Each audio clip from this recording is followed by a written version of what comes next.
Good morning, friends and students. I am Dr. Ved Prakash, Associate Professor and HOD, Department of Business Administration, Government College, Ajmer.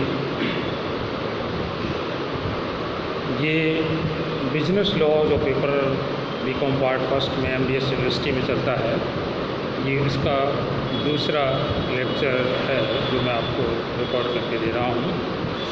First lecture में हमने ये देखा था कि Indian contract act क्या है और इंडियन कॉन्ट्रैक्ट एक्ट में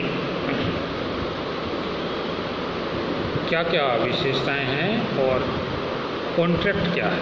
कॉन्ट्रैक्ट की डेफिनेशन हमने देखी थी जो विभिन्न विद्वानों ने दी थी, और उसकी बेस पे हमने ये देखा था कि कॉन्ट्रैक्ट है क्या। कॉन्ट्रैक्ट में दो बातें मेन है। एक तो कॉन्ट्रैक्ट में होना चाहिए कि दोनों व्यक्तियों के बीच प्रस्ताव और स्वीकृति का आदान प्रदान होना चाहिए, और दूसरा उनके द्वारा किया गया जो एग्रीमेंट या ठहराव है वो एनफोर्सेबल बाई लॉ होना चाहिए, राज नियम के द्वारा प्रवर्तनीय होना चाहिए। इसके अलावा और भी बहुत सारी विशेषताएँ हैं जो वैध अनुबंध में पाई जाती हैं, जिनके बगैर अनुबंध का काम पूरा निर्माण पूरा नहीं होता है। आज हम देखेंगे वैध अनुबंध में कौन कौन सी विशेषताएं पाई जाती हैं। सबसे पहली विशेषता है अनुबंध में दो पक्षकार होने चाहिए। सभी हम जानते ही हैं, कोई व्यक्ति अपने से अनुबंध नहीं कर सकता, दो व्यक्ति होने चाहिए। दूसरी चीज़, उनके बीच ठहराव या एग्रीमेंट होना चाहिए। एक व्यक्ति प्रस्ताव करेगा और दूसरा उसको स्वीकार करेगा, तो दो व्यक्ति जब ये काम कर देंगे तो हम उसको बोलते हैं ठहराव। तीसरा है, उनमें वैधानिक संबंध स्थापित करने की इच्छा होनी चाहिए।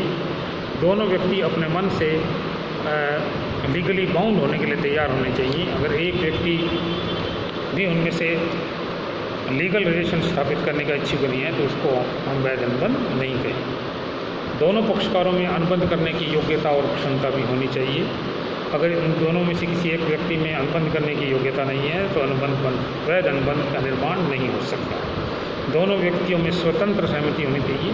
स्वतंत्र सहमति का मतलब है कि दोनों व्यक्ति मन से, इच्छा से अनुबंध करने के लिए तैयार होने चाहिए।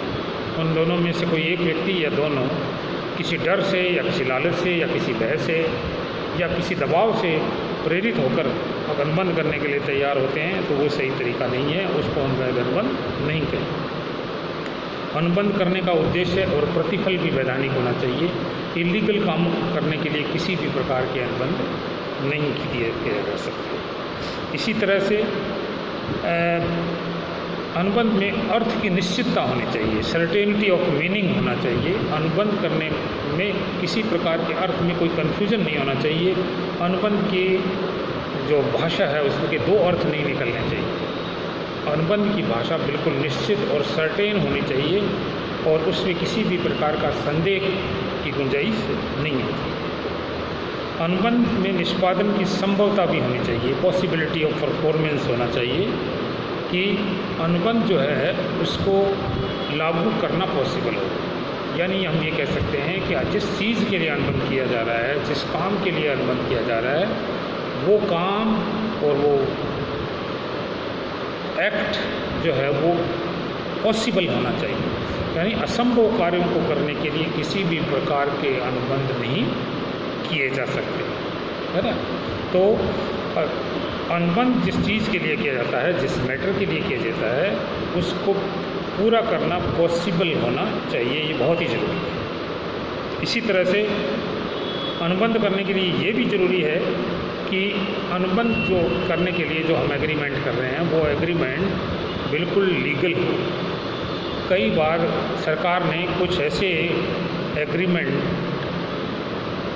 चिन्हित कर रखे हैं जो एग्रीमेंट किए ही नहीं जा सकते, जिसके बारे में सरकार ने, कानून ने साफ तौर पर मना कर रखा है कि कोई भी दो पक्षकार इस प्रकार के अनुबंध या एग्रीमेंट नहीं कर सकते।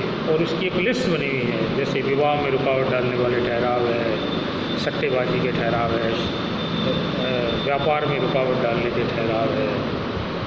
तो इस तरह के कुछ ठहराव हैं जो पहले से डिक्लेयर किए हुए हैं कि दो व्यक्ति इन प्रकार के ठहराव नहीं कर सकते। तो हमारे द्वारा किए गए जो ठहराव है वो इस लिस्ट में शामिल नहीं होने चाहिए।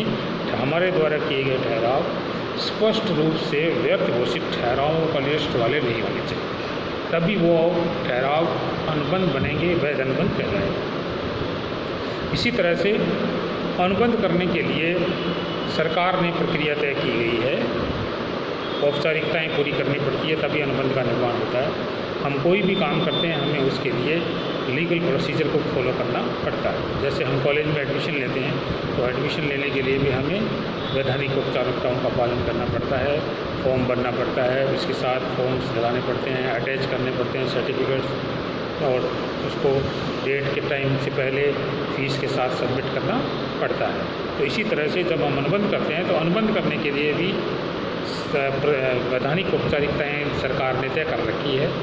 उन सारी वैधानिक औपचारिकताओं का पालन जो है हमें करना पड़ता है, और उन वैधानिक औपचारिकताओं का पालन करने के बाद ही वो अनुबंध वैध अनुबंध कहलाएगा।